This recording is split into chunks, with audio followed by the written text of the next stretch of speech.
अस्सलाम वालेकुम my dear students. Second year federal board chemistry, national book foundation, chapter number 1 SNB P block elements, lecture number 2। Lecture number 2 हम quick quiz से start करेंगे जहां से हमने फर्स्ट लेक्चर में छोड़ा था।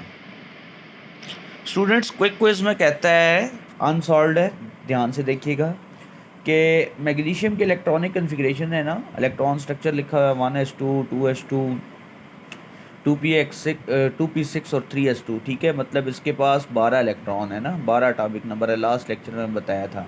तो कहता है जी एल्यूमिनियम का स्ट्रक्चर भी इसी नोटेशन से आप लिखें, मतलब सिंपल इलेक्ट्रॉनिक कन्फिग्रेशन लिखनी है। तो मैं बोल रहा हूँ, आप नोट कर लें 1s2 2s2 2p6 3s2 2p1।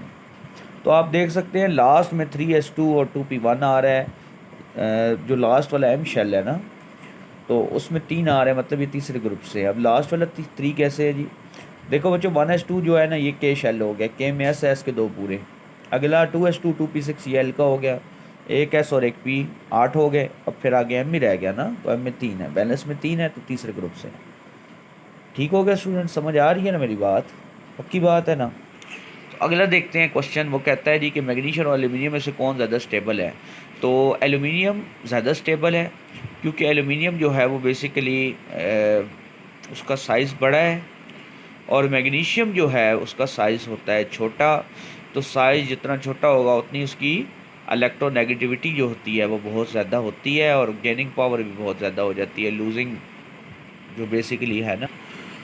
ठीक है स्टूडेंट्स, क्योंकि जो चीज़ जितनी ज़्यादा रिएक्टिव होगी ना, बहुत ज़्यादा, तो वो उतनी ज़्यादा स्टेबल तो नहीं होगी ना। स्टेबल तो वो चीज़ है जो इतनी ज़्यादा ख़ास फ़ौरन रिएक्टिव ना हो, बहुत तेज़ी के साथ रिएक्टिव ना हो, तेज़ी के साथ रिएक्शन ना करे। जो फ़ौरन रिएक्शन कर देती है वो आपके पास क्या होती है जी, रिएक्टिव ज़्यादा होती है, और फिर स्टेबिलिटी उसकी उतनी ही कम होती है। ठीक हो गया। और साइज़ की बात की जाए तो मैग्नीशियम जो है उसका साइज़ जो है वो एल्यूमिनियम के मुकाबले में ना जी, कंपैरेटिवली अगर हम देखें तो एल्यूमिनियम के पास बी एम शेल तक है, लेकिन एल्यूमिनियम का अटामिक नंबर ज़्यादा है, और मैग्नीशियम का अटामिक नंबर जो है वो 12 है। तो लेफ़्ट टू राइट जो हमारे पास वो अटामिक साइज़ डिक्रीज़ करता है। ठीक है, तो उसकी वजह ये है कि लेफ़्ट टू राइट जो होता है वो शील्डिंग इफेक्ट भी कम हो रहा है, और अटामिक जो रेडियस आ रहा है बेसिकली वो भी आपके पास क्या हो रहा है जी, कांस्टेंट रह रहा है, क्योंकि लेफ़्ट टू राइट शेल्स नहीं बढ़ रहे, शील्डिंग इफेक्ट कांस्टेंट है। समझ आ गई मेरी बात? अच्छा जी, बेसिकली आज हमने फिर देखने हैं जी ट्रायड एटॉमिक रेडियस के। मैं आपको कॉन्सेप्ट बताऊंगा, वो आपने सुन लेना है। ठीक है जी, बाकी आप फिर इसको पढ़ लें, आपको समझ आ जाएगी। Basically students, left to right की अगर हम बात करें तो वो पीरियड्स की बात होती है। पीरियड्स में लेफ़्ट टू राइट अगर हम मूव करें तो साइज़ आपके पास क्या हो रहा है जी, डिक्रीज़ हो रहा है। एटम का साइज़ डिक्रीज़ हो रहा है, लेकिन न्यूक्लियस का साइज़ बढ़ रहा है। न्यूक्लियस के अंदर प्रोटॉन्स होते हैं, तो नंबर ऑफ़ प्रोटॉन्स बढ़ने से पॉजिटिव चार्ज बढ़ता है। जब पॉजिटिव चार्ज बढ़ता है तो आपके पास न्यूक्लियर चार्ज बढ़ता है।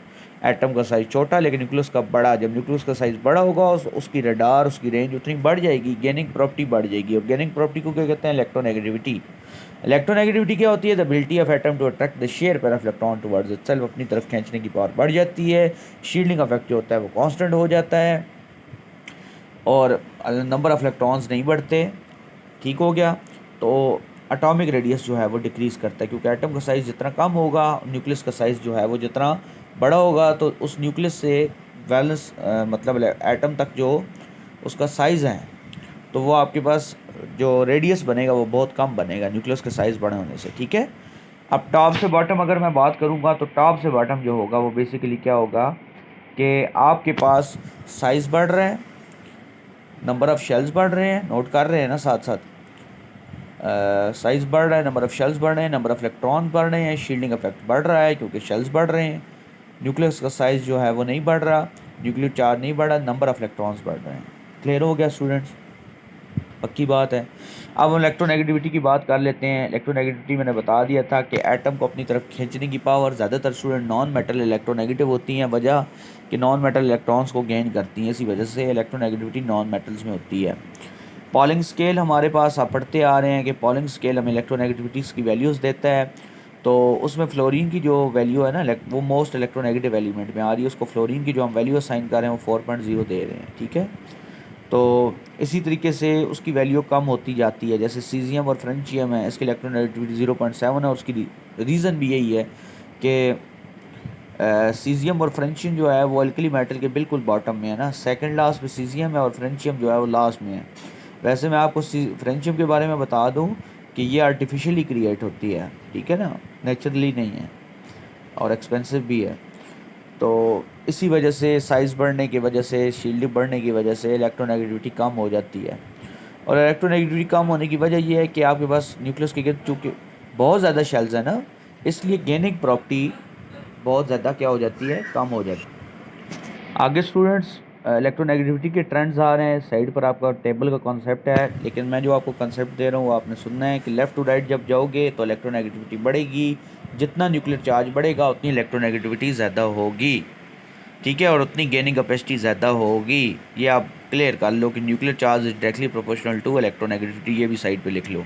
तो इलेक्ट्रोनेगेटिविटी बढ़ रही है जी, और शील्डिंग इफेक्ट कांस्टेंट हो रहा है, जितने भी मैंने आपको फैक्टर्स बताए हैं। और टॉप से बॉटम बेसिकली उसमें यही होगा कि टॉप से बॉटम साइज़ बढ़ रहा है और आपके पास इलेक्ट्रोनेगेटिविटी डिक्रीज़ हो रही है। तो उम्मीद करता हूँ स्टूडेंट्स आपको लेक्चर समझ आ गया होगा। मिलते हैं नेक्स्ट लेक्चर में। तो in case of any confusion आप कमेंट सेक्शन में पूछ सकते हैं। चैनल सब्सक्राइब कर लीजिए ताकि मेरे आने वाले तमाम लेक्चर्स आपको टाइमली मिल सकें।